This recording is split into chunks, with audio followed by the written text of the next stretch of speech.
Es un honor para mí estar nuevamente con usted. Los invito a que nos puedan seguir en nuestras redes sociales. Estamos con el nombre de Club de Física Nuclear en Instagram, YouTube, Facebook, TikTok y en las diferentes plataformas.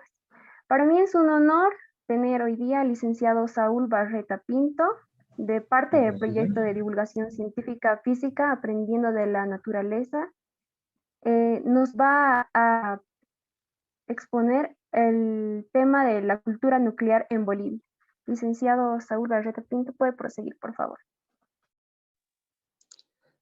Bien, muy buenas tardes a todos los presentes. De principio, agradecer al Centro de Estudiantes a través del Club de Física Nuclear y felicitarles por esta brillante iniciativa. Me parece muy pertinente a estas alturas, en este momento, este congreso, en razón a todo lo que estamos viviendo en relación al avance de la tecnología nuclear en nuestro país. Bien, para no tener ningún tipo de inconveniente durante la presentación, voy a detener el video y permítanme un minutito compartir la pantalla.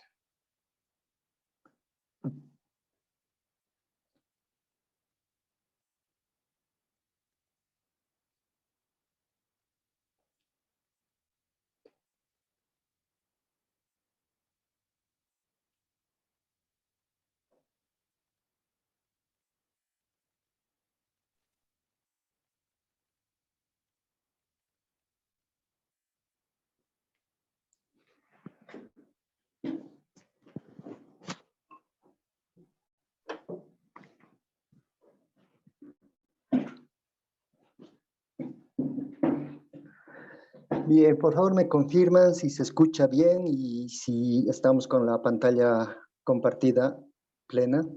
Sí, licenciado. Se escucha y se puede ver la pantalla. Bien, muchas gracias. Ya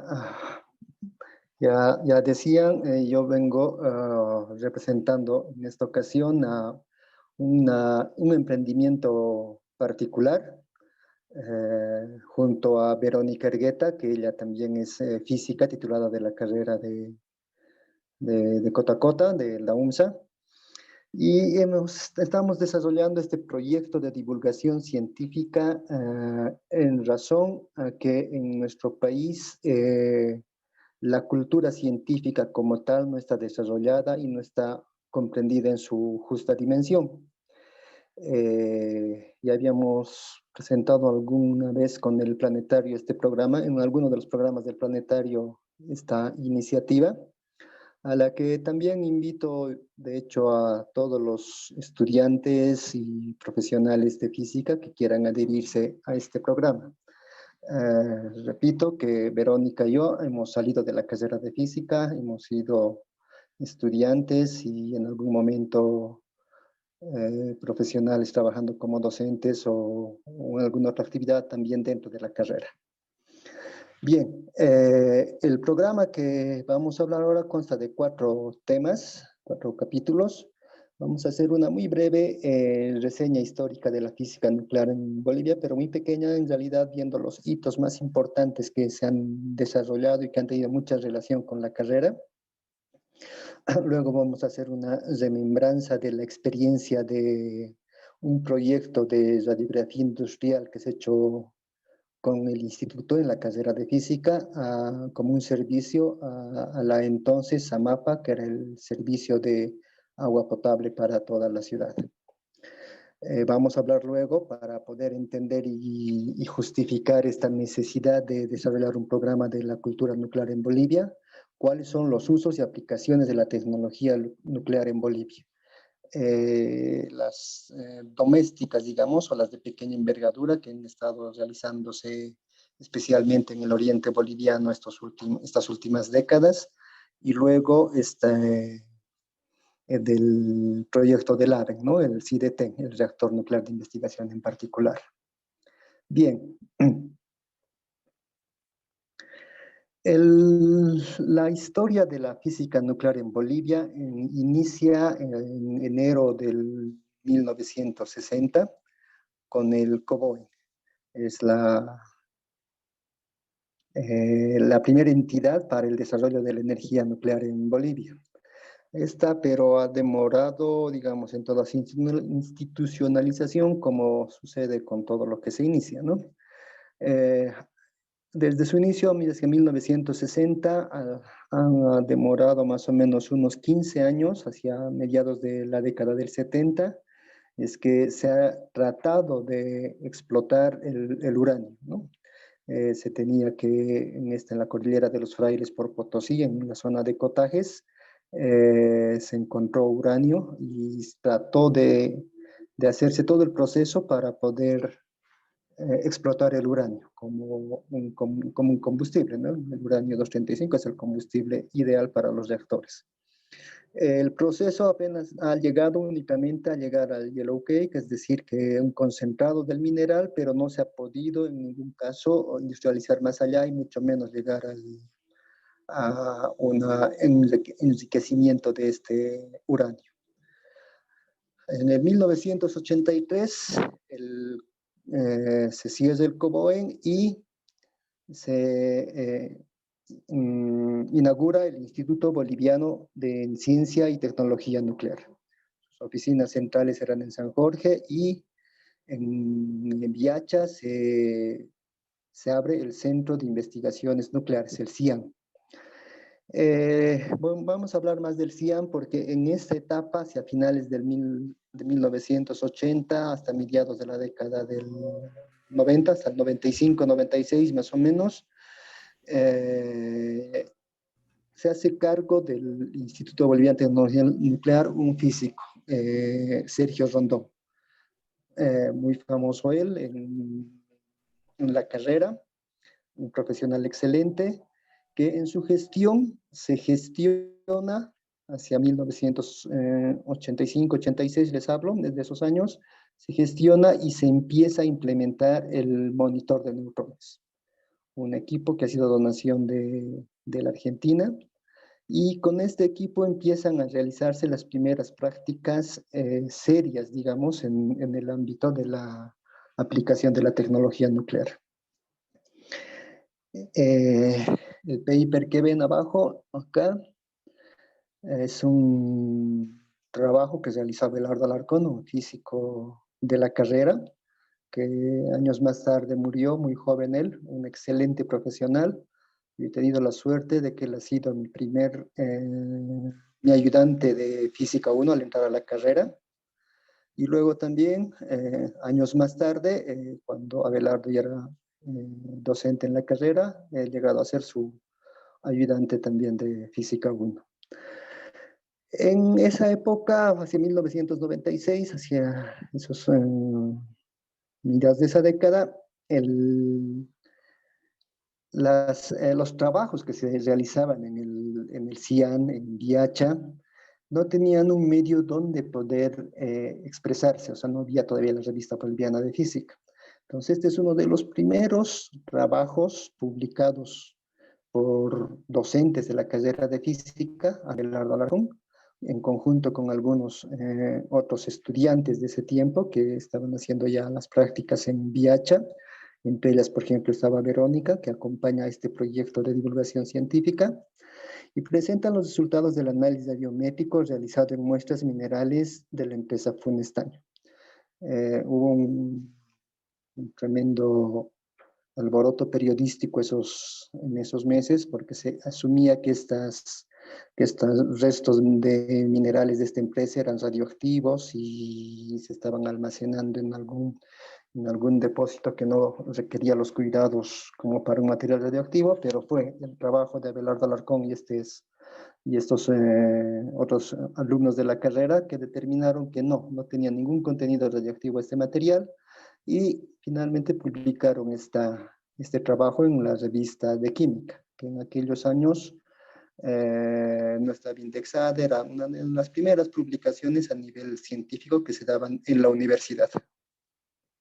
En esa época o década dorada que yo le llamo del CIAN, por los trabajos que se realizaban en el IPTEN, tenemos otros profesionales que están vigentes en la carrera y en el ámbito internacional, ¿no? Voy a nombrar, por ejemplo, a Américo Salas, un amigo muy personal mío, que ahora es físico nuclear, que hizo su tesis en el IPTEN usando el monitor de neutrones y ahora está trabajando en alguna universidad de Estados Unidos y de cuando en cuando viene a visitarnos. Podría ser útil su incorporación, digamos, al club de física nuclear de la carrera y estoy seguro que con mucho gusto puede colaborar en muchos aspectos. Luego ustedes conocen a Marcelo Ramírez, docente de nuestra carrera, que también realizó su tesis en VIH, en el IPTEN. Voy a hablar de manera muy especial de Samuel Fernández, titulado también de la carrera de física, que él ha iniciado junto a Abelardo y toda esta playa de físicos en VIH el uso y la puesta en operación del monitor de neutrones. Y también ha sido el último en usar el monitor de neutrones, ¿no? Este monitor de neutrones, por lo antiguo que era, no tenía muchos repuestos, etc. Pero Samuel ha sabido ingeniárselas y hacer funcionar este monitor de neutrones hasta el último momento, ¿no? Hasta que el IPTEN prácticamente dejó de funcionar, pero Samuel ha sido uno de los últimos y con seguridad uno de los más experimentados en el manejo y la operación del monitor de neutrones. Lamentablemente, de toda esta época de tanto trabajo científico en el IPTEN, no queda ningún tipo o quedan muy pocas publicaciones, muy poco documentado todo el trabajo realizado allá.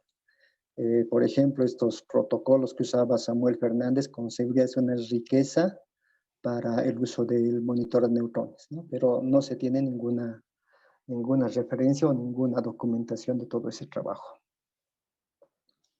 Eso nos muestra que, de hecho, ya en nuestro país nos está faltando una gestión para el conocimiento científico, ¿no? Que es una parte del programa de la cultura nuclear. Bien, ahora les voy a comentar de un trabajo que se realizó en la carrera en el año 1900, alrededor del 1995-96, por ahí. Toda esta experiencia que se había ganado y todo ese prestigio en realidad que habían ganado estos profesionales físicos en VIH, dio como resultado luego que la carrera de física, a través del Instituto de Investigaciones Físicas, estoy hablando en especial del ingeniero Pedro Miranda, que por qué no ha salido la foto ahora acá. Bien, pero él junto a estos profesionales realizaron una propuesta a la entonces Samapa, que era la que hacía el servicio de agua potable en la ciudad de La Paz. Estaba extendiendo la red de la nueva represa de Jampaturi, entonces se necesitaba trasladar a través de una nueva tubería desde Pampajasi, del centro no se llama refinación, de oxigenación del proceso, ¿no? De potabilización de agua en Pampajasi hasta acá abajo, hasta Obeyjuyo, ¿no? Pasando justo por la calle del campus universitario. Eran más de 12 kilómetros.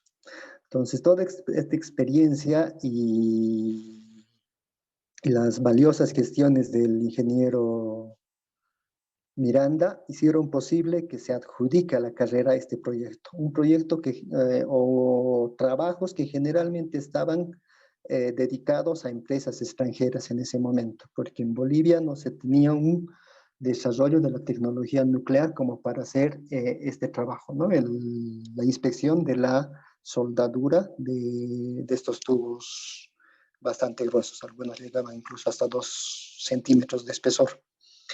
Entonces, para desarrollar este proyecto se gestionó primero la llegada de un experto cubano en ensayos no destructivos, Sergio Rondón, Las gestiones administrativas en la universidad fueron bastante pesadas, como pueden imaginarse, pero se sortearon todos estos obstáculos hasta alcanzar, primero, realizar un curso de entrenamiento para los operadores y toda la planta de profesionales que iban a realizar este trabajo. En estos cursos que duraron prácticamente cerca de un mes, se desarrollaron los textos del curso, claro, con el asesoramiento de Sergio, todo esto, que además era un experto del Organismo Internacional de Energía Atómica en este tipo de trabajos, ¿no? Se desarrollaron los textos, se pasaron clases tarde y mañana en el auditorio de física, que por esos entonces era en esta región, aquí arriba en el Tinglado Antiguo. Les hablo del año 96 más o menos. En este curso participaron tanto docentes, estudiantes y administrativos.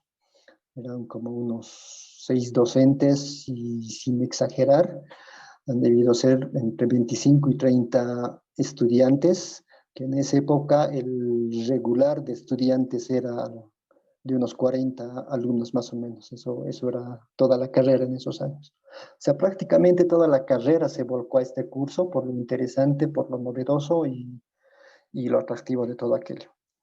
Luego de este curso se hizo una evaluación a todos los participantes para demostrar y acreditar su conocimiento en la práctica radiológica del uso del equipo de rayos X, de las técnicas que se requerían para estos procesos y las operaciones ya en campo, ¿no? O sea, fue todo un proceso bastante largo.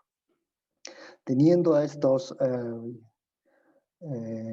profesionales de operación en inspección de soldadura industrial, habían docentes, estudiantes administrativos, repito, se empezaron a realizar todo lo requerido para una práctica siguiendo todos los requerimientos y especificaciones de la protección radiológica, ¿no? Entonces desarrollaron los protocolos de operación de las prácticas, los manuales de operación de los equipos, un sistema de garantía de calidad que dé la certeza de que el servicio era el apropiado y el correcto. Una vez pasado todos estas capacitaciones académicas y el desarrollo de toda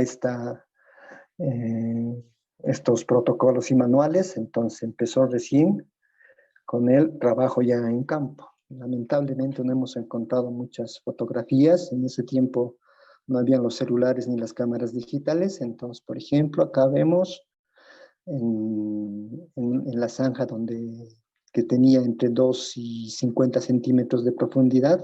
Acá abajo está el tubo que se va a inspeccionar, que ha sido soldado. Y con el equipo de rayos X, aquí sobre la costura, en esta región, se va a hacer una radiografía.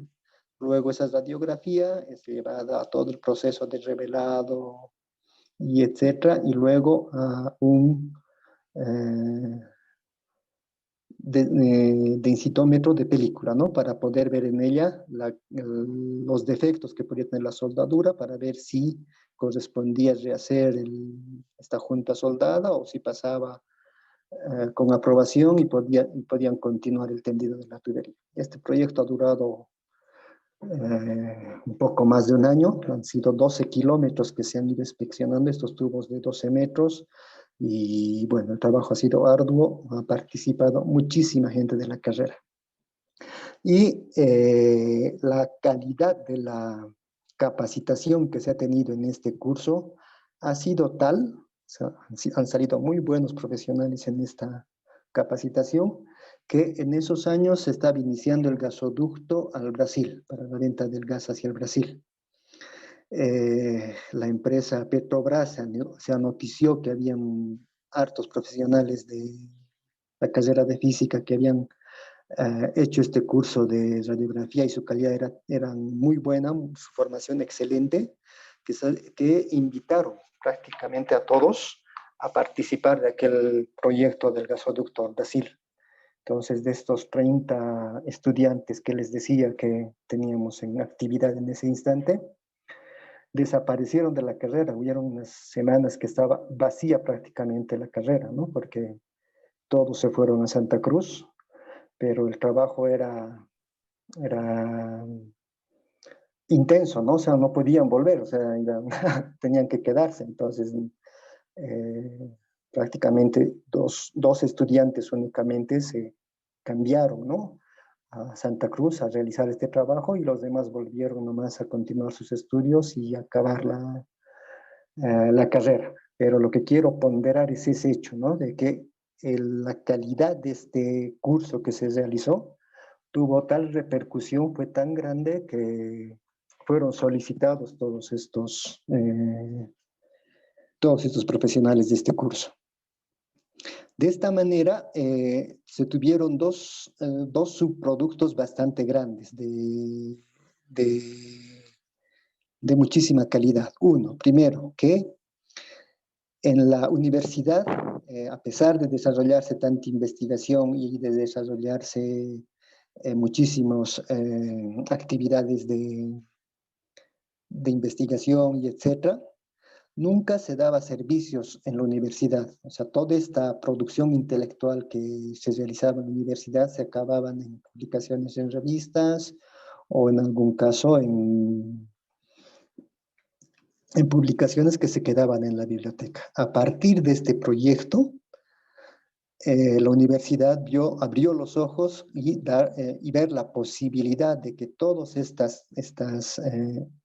opciones que tiene la investigación científica, la producción intelectual, se puedan traducir en servicios. Entonces, este proyecto ha sido la puerta en la universidad para que los institutos de investigación empiecen a realizar servicios en las especialidades que tenían. Otro hecho fue que algunos de estos profesionales que se fueron a Santa Cruz a trabajar en el gasoducto, al concluir el gasoducto, hicieron sus emprendimientos particulares en esta especialidad de la gammagrafía, ¿no?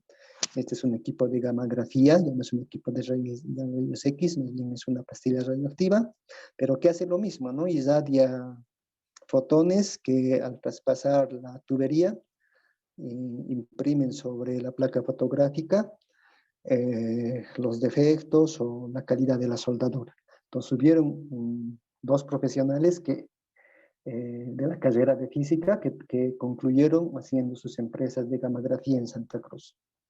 En esos años fue tal el interés y el impulso que dio este proyecto a esta área de la gammagrafía industrial, que finalmente en Bolivia, en Cochabamba, se realizó un congreso internacional sobre esto, ¿no? Que se llama en general a todas las técnicas de gammagrafía, líquidos penetrantes y otras técnicas que se realizan para esta inspección, para inspecciones de esta naturaleza, se llaman ensayos no destructivos, ¿no? Que al final la pieza queda intacta, pero si sabemos si tiene algún defecto o si está totalmente hecha correcta la soldadura. Entonces fue tal el impacto, les vuelvo a repetir, que en Cochabamba se realizó este congreso.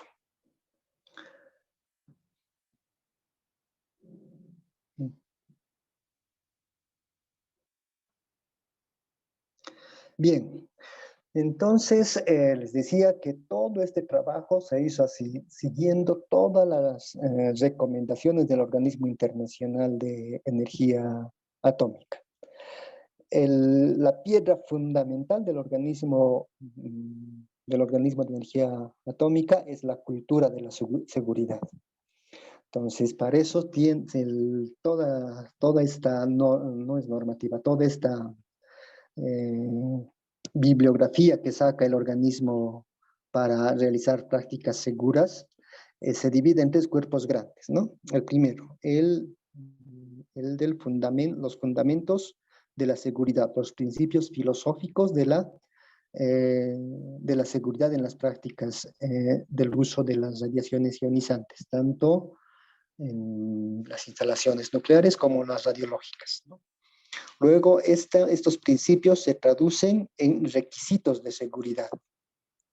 Y finalmente estos requisitos de seguridad van y tenemos un conjunto de guías de seguridad. Entonces cada país miembro tiene que seguir estas recomendaciones, no puede alejarse de esta normativa, entre comillas, que emite el Organismo Internacional de Energía Atómica. Toda este cuerpo reglamentario en el país las regula el órgano regulatorio, así se llama, es el que fiscaliza todas las prácticas radiológicas y nucleares. En nuestro caso es la AETN, ¿no? La Autoridad de Fiscalización de Electricidad y Tecnología Nuclear. Bien, la filosofía fundamental del organismo de energía atómica en relación a la cultura de la seguridad se refiere o está desglosada en dos cuerpos grandes. Uno, la seguridad tecnológica. La seguridad tecnológica está basada en que la operación de todas estas instalaciones, tanto radiológicas nucleares, en la operación se tenga el máximo de seguridad, es decir, que todos los operadores, todos los trabajadores ocupacionalmente expuestos a estas radiaciones hagan de ellos parte de su cultura, así como forma de hábitos, una operación segura. Acá no existe el espero un ratito más o haré más tardecito, no. Si tu protocolo o tu manual de operación dice que tienes que apretar el botón en este instante, tienes que apretar el botón en ese instante. Si tienes que dejar de trabajar después de 2 horas, tienes que dejar de trabajar de las 2 horas. Esa es la cultura de la seguridad en el ámbito tecnológico, que tanto el operador como el instrumento tecnológico que se esté usando cumplan toda esta normativa del organismo. No podemos separarnos de ellas. Ese es el principio de la cultura de la seguridad en el ámbito tecnológico. Y el otro es el de la cultura de la seguridad en la seguridad física. Principalmente en el ámbito de la tecnología nuclear. O sea, resulta que el combustible nuclear, aún así se ha gastado, se puede reutilizar los residuos de este combustible nuclear. Además que, perdón, en el combustible nuclear se produce el plutonio, que también es un radioisótopo muy requerido para poder hacer uso bélico de estos radioisótopos nucleares. Por tanto, principalmente las instalaciones nucleares, la seguridad, la cultura de la seguridad se refiere a la seguridad física, al cuidado que se tiene que tener tanto en su operación, transporte, manejo y sobre todo en que la institución haga el resguardo y la contabilidad de todo el material nuclear para que no llegue a manos de terroristas o algún otro tipo de hechos que puedan hacer uso no pacífico de la energía nuclear.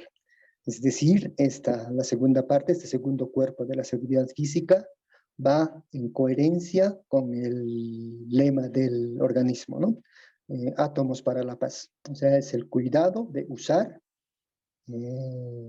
toda la tecnología nuclear y todo el material nuclear únicamente con fines pacíficos. Acá estamos hablando de la cultura de la seguridad, que no es lo mismo que la cultura de la ciencia nuclear o de la física nuclear, que vamos a hablar un poquito más adelante.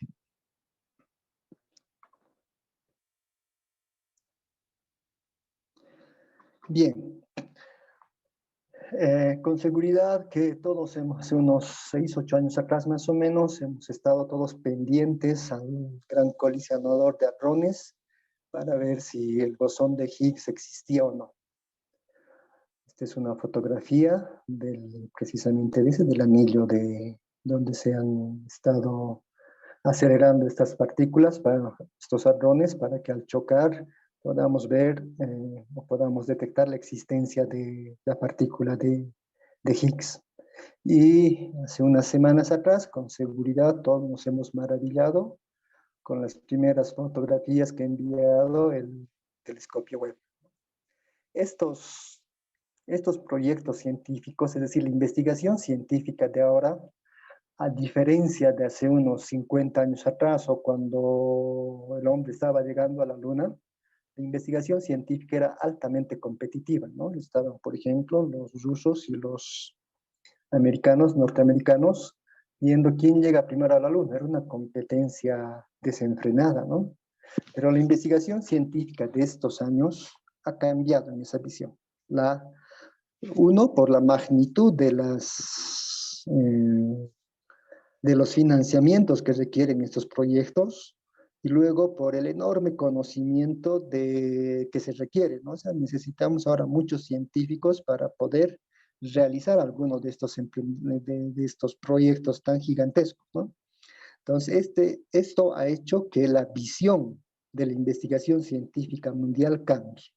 Ahora, la investigación científica es totalmente cooperativa y de manera complementaria. Ya no hay esa competencia para ver quién realiza mejor un experimento o quién alcanza a descubrir algo más. No, la filosofía ha cambiado de tal manera que más bien reunimos fuerzas, reunimos instituciones, universidades, institutos de investigación, etcétera, para realizar un proyecto mucho más grande. Es la única manera y la forma, por ejemplo, cómo el CERN puede seguir manejándose, ¿no? Son más de 50 países que colaboran para poder mantener en operación a este gigantesco del CERN. De la misma manera, el telescopio Webb ha sido una conjunción de instituciones y de científicos para poder alcanzar este propósito. Y nuestra carrera, estos años, yo he tenido la suerte de que el doctor Subieta Martín, director del instituto, me ha invitado hace algunas semanas atrás para ir a visitar cómo se está implementando el nuevo proyecto del proyecto Alpaca, ¿no? O sea, para ver estos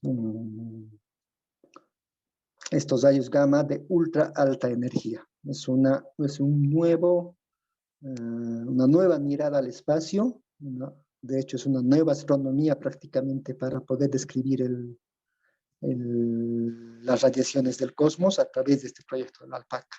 Y a este proyecto, la Alpaca, que está iniciándose con los japoneses, está llegando otra cooperación de una universidad de México, ¿no?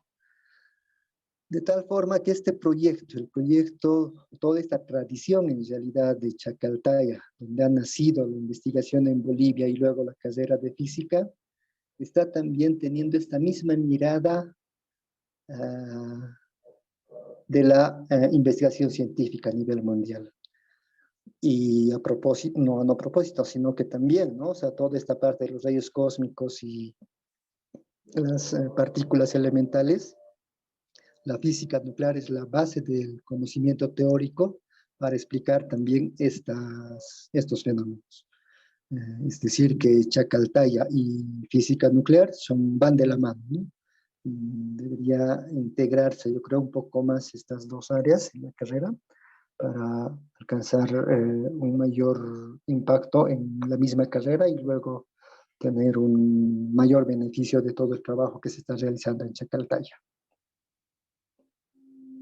Bien, actualmente, ¿cuáles son los usos más cotidianos de la tecnología nuclear en Bolivia? No voy a hablar mucho del campo médico, porque eso requiere algo más delicado. Además que la urgencia y lo latente de estas patologías de cáncer hacen que esta tecnología, la tecnología nuclear en la aplicación médica es muy necesaria y urgente, ¿no? Pero me voy a dedicar a hablar del campo industrial y la investigación científica, tanto en su vertiente aplicada como teórica. Ya les comentaba que estos últimos años, a partir de la década de los 90 más o menos, el uso de las pastillas radioactivas ha sido muy difundida mucho en el ámbito minero y en el ámbito del petróleo y de los gasoductos, tanto en inspección de gasoductos como también para la prospección misma de bolsones de gas o bolsones de petróleo. Son técnicas que se utilizan como el PRONGAM, etc. Y también últimamente se están usando mucho los medidores de espesores, por ejemplo, o estos materiales, o estos densímetros para ver la humedad o la dureza de las superficies, especialmente para el trazado de las carreteras, etcétera, ¿no? Esas han sido, digamos, las aplicaciones más comunes que se tienen en nuestro país.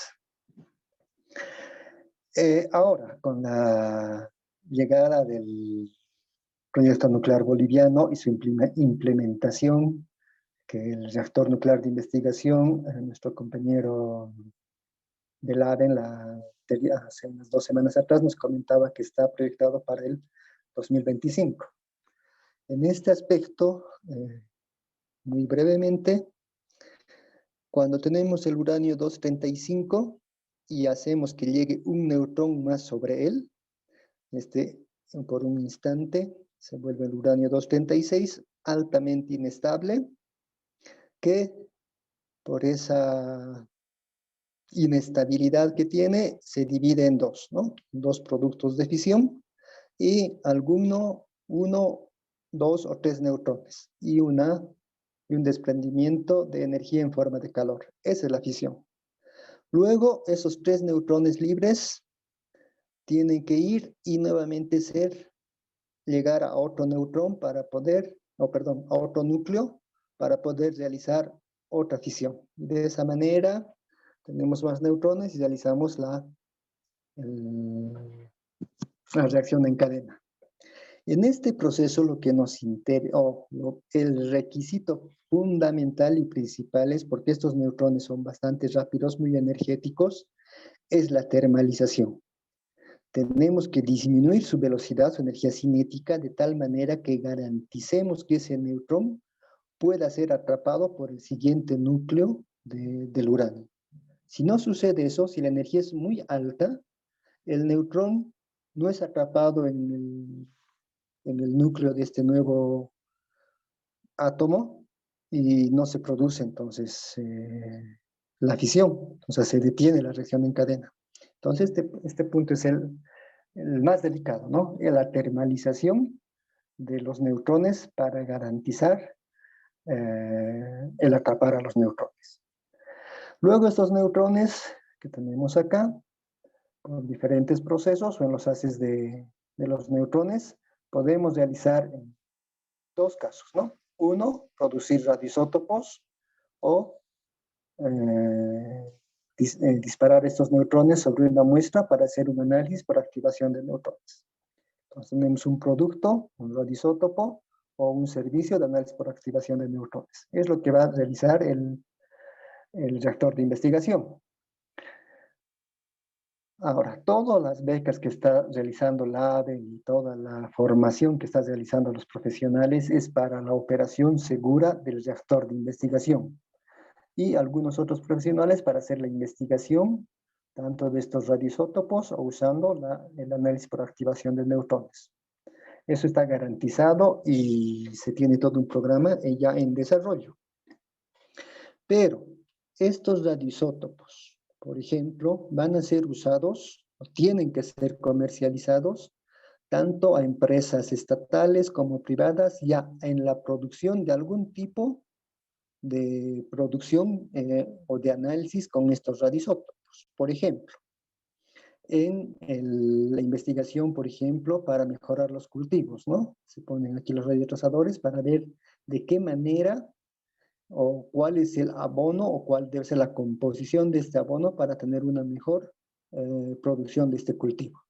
De esa manera se utilizan acá los radiotrazadores para ver eso, ¿no?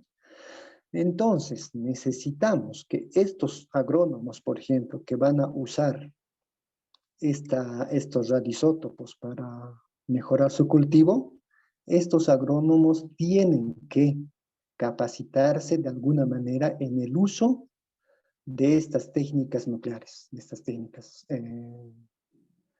técnicas. Por tanto, estos profesionales agrónomos o tendrán que ser asesorados por algunos físicos o eventualmente incluso la carrera de agronomía tendrá que introducir algunos tópicos de física nuclear en su currículum, en su malla curricular, ¿no?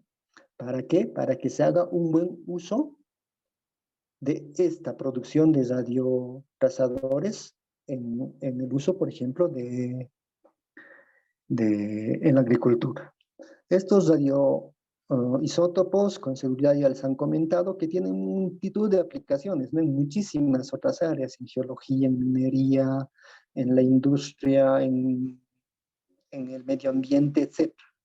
Entonces, este otro campo acá atrás del sector ya productivo del país va a requerir que esos profesionales se capaciten en técnicas nucleares o que sean profesionales físicos que puedan asesorar o desarrollar estas investigaciones o estos usos en el campo ya productivo. Lo mismo va a suceder con el servicio del análisis de activación por neutrones, ¿no? Hay algún instituto de investigación o una empresa medioambiental, por ejemplo, que hace uso, por ejemplo, del análisis por activación de neutrones para determinar si sus muestras de matrices ambientales tienen algún tipo de contaminación o están rastreando en específico algún tipo de elementos químicos. Entonces, para la evaluación de esos resultados que se realicen en el CIDETEN, en el alto con el reactor de investigación, se van a requerir otros profesionales para esta evaluación de esos resultados, para ver de qué manera se deben causar esa investigación luego de esos resultados, etcétera, ¿no? Entonces, esos profesionales de esas otras áreas de conocimiento tendrán que tener una capacitación o una formación en física nuclear, o que estas entidades, instituciones o empresas asimilen a profesionales físicos para realizar estas tareas. Un hecho muy importante, por ejemplo, es que yo mis prácticas de física nuclear durante la maestría en la Universidad de Santiago de Compostela las he realizado en el laboratorio de análisis radiológico, un laboratorio dependiente de la universidad, de la Facultad de Física, pero que brinda los servicios al CIEMAT y a AENOR, que son las empresas reguladoras, o son en realidad parte de las empresas del órgano regulador de España. Y esta, por ejemplo, la política del órgano regulador de España es que estos monitoreos radiológicos ambientales alrededor de las instalaciones radiológicas o nucleares las realice particularmente las universidades, porque las universidades tienen, uno, la capacitación o el recurso humano capacitado. Luego, estas mismas instituciones ayudan a que sus infraestructuras de estos laboratorios de análisis radiológico crezcan, sea mayor. Y tercero, y el fundamental, es que las universidades gozan de la credibilidad a nivel de la población y de las instituciones del Estado de realizar estos monitoreos con la calidad, con la certeza y sobre todo que como no son ni juez ni parte, su calidad de servicio es el más honesto y y tiene una calidad de veredicto, ¿no? De manera similar, yo entiendo que, por ejemplo, la carrera de física hacia adelante, de manera muy similar, por ejemplo, a lo que tienen los biólogos, ¿no? Pasando el tinglado de química de al lado, el laboratorio de calidad ambiental.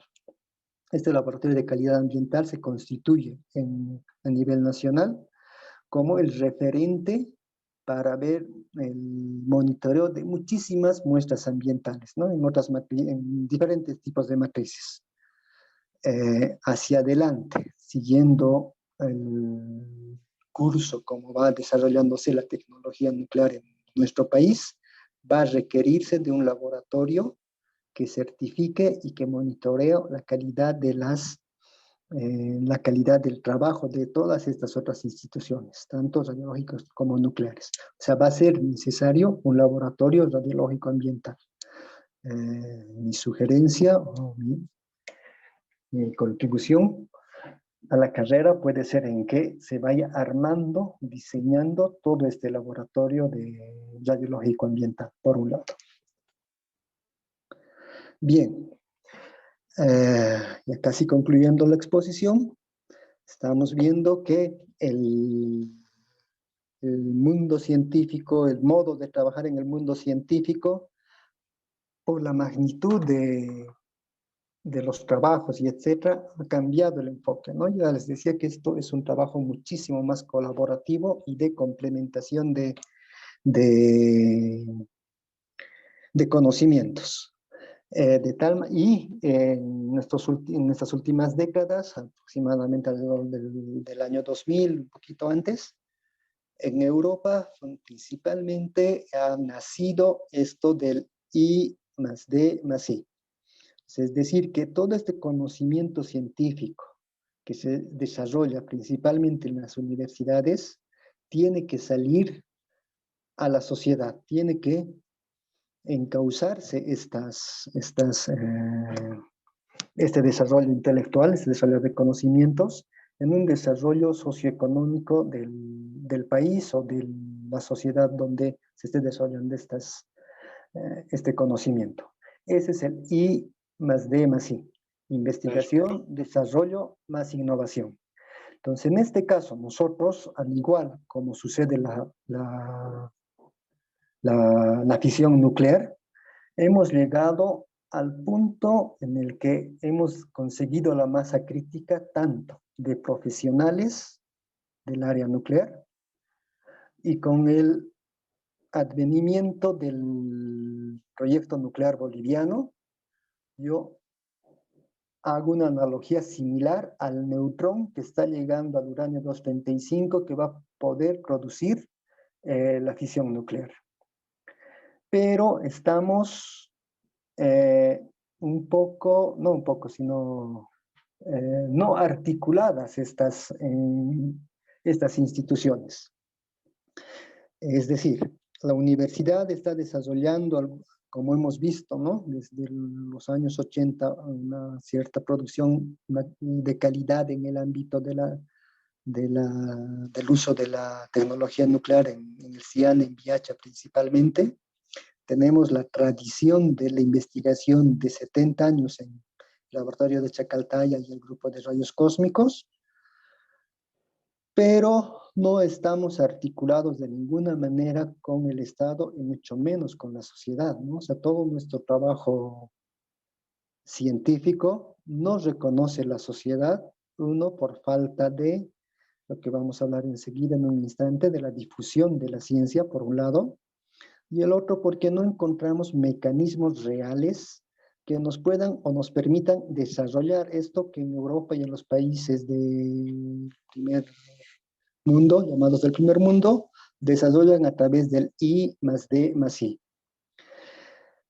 Para desarrollar, en este caso, todo este proceso alto que se está viviendo en la implementación de la tecnología nuclear a través del programa nuclear boliviano, a través de estos otros emprendimientos particulares que están llegando de menor envergadura, pero que sí se están dando en Bolivia, el eje articulador o el engranaje que falta en la concepción de este proyecto de divulgación científica, de esta innovación que estamos realizando, es desarrollar una hoja de ruta para un programa de la cultura nuclear. La cultura nuclear significa, o va a significar, va a ser el eslabón o el engranaje que va a reunir que debería reunir, ¿no? Articular las políticas del Estado en cuanto al desarrollo productivo, las tecnologías de los operadores de las instalaciones radiológicas y nucleares, la universidad y el desarrollo de los recursos humanos en esta área, para que juntos, articulados de esta manera, puedan entregar o transferir ese conocimiento y esa tecnología a la sociedad. Este es el anillo grande de la sociedad, de tal manera que nuestra producción, tanto en el área tecnológico como científico y al final en el área socioeconómico del país, mejore nuestra calidad de vida. Ese tendría que ser el horizonte de cualquier conocimiento científico en realidad, pero en este caso, por las circunstancias que estamos viviendo de todo este punto alto en el caso de la tecnología nuclear, es urgente el desarrollo de este programa de la cultura nuclear en Bolivia. Para ello, para desarrollar este programa de la cultura nuclear en Bolivia, es necesario que los profesionales del área científica, como los físicos, químicos, biólogos, etcétera, en general, todos los científicos, tenemos que dar una mirada a algo que hemos estado reuniendo casi por todo el tiempo. Para nosotros y para todos los científicos, ¿no? Es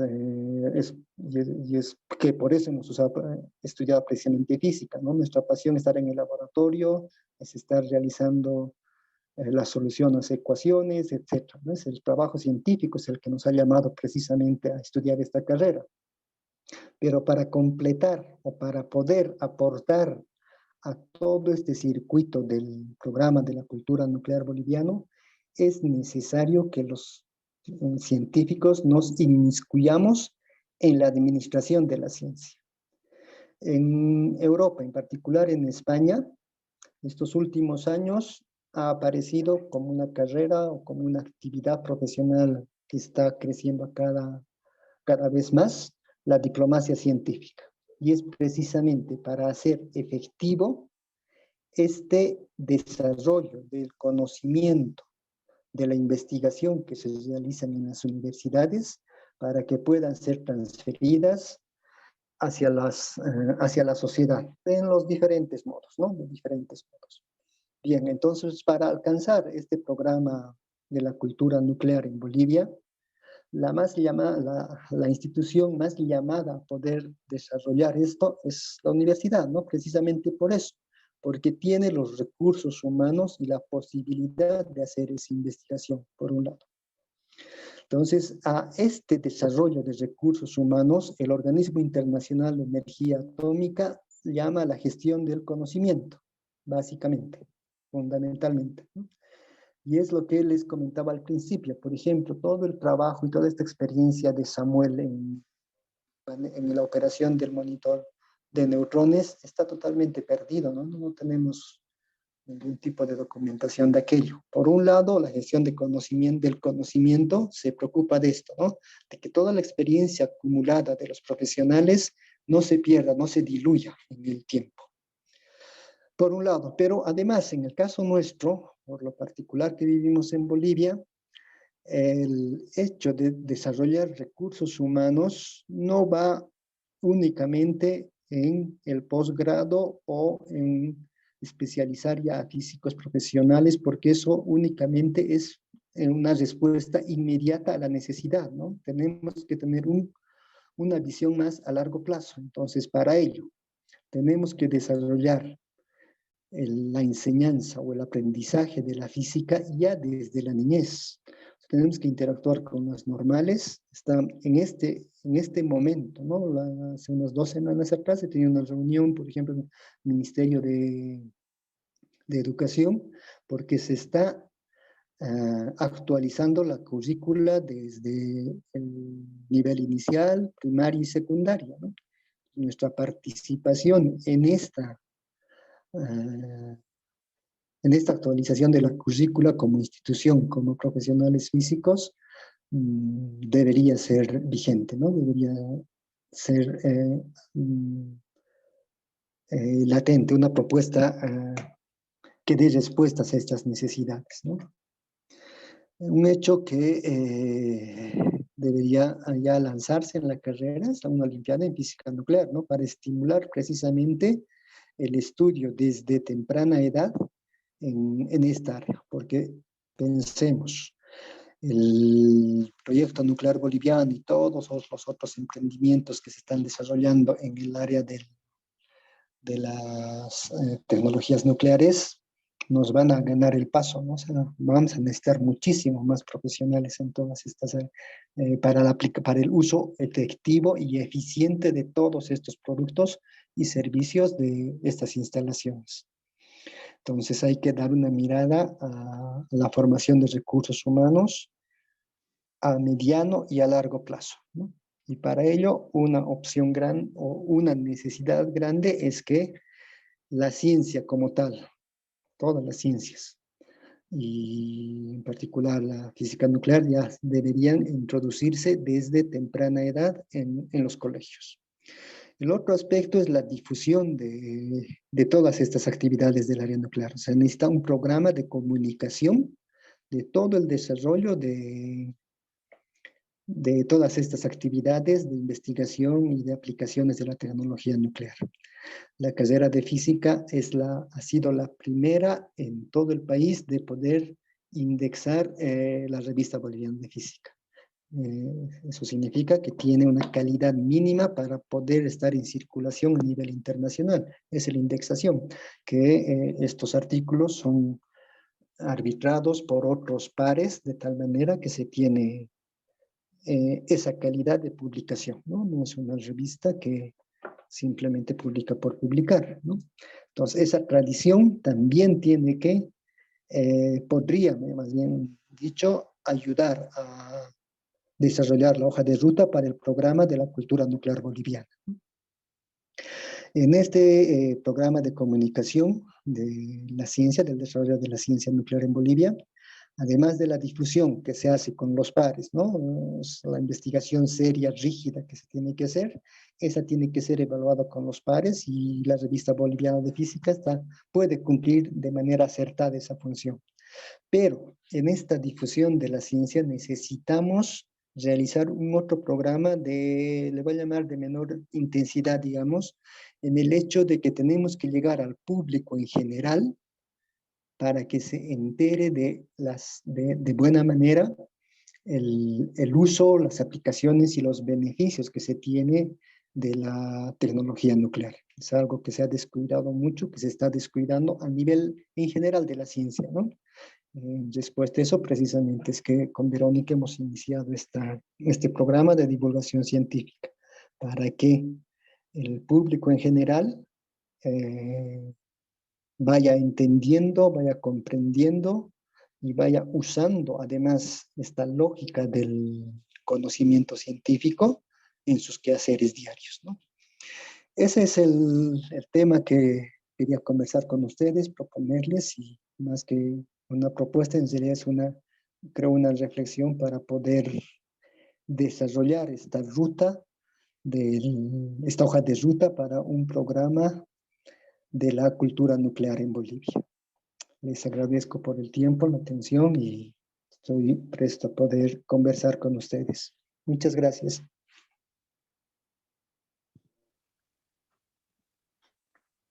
Muchas gracias, licenciado.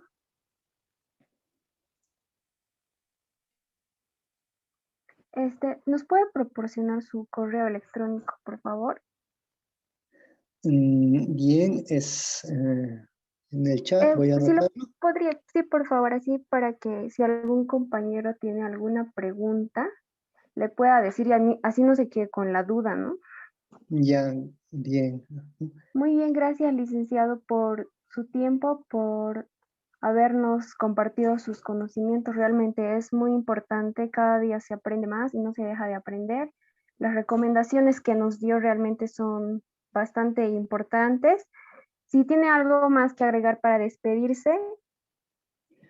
No, agradecerles a ustedes y felicitarles por la excelente iniciativa y poder encontrarnos siempre más hacia adelante y colaborar con todas las actividades y propósitos de la ciencia. Muchas gracias a ustedes.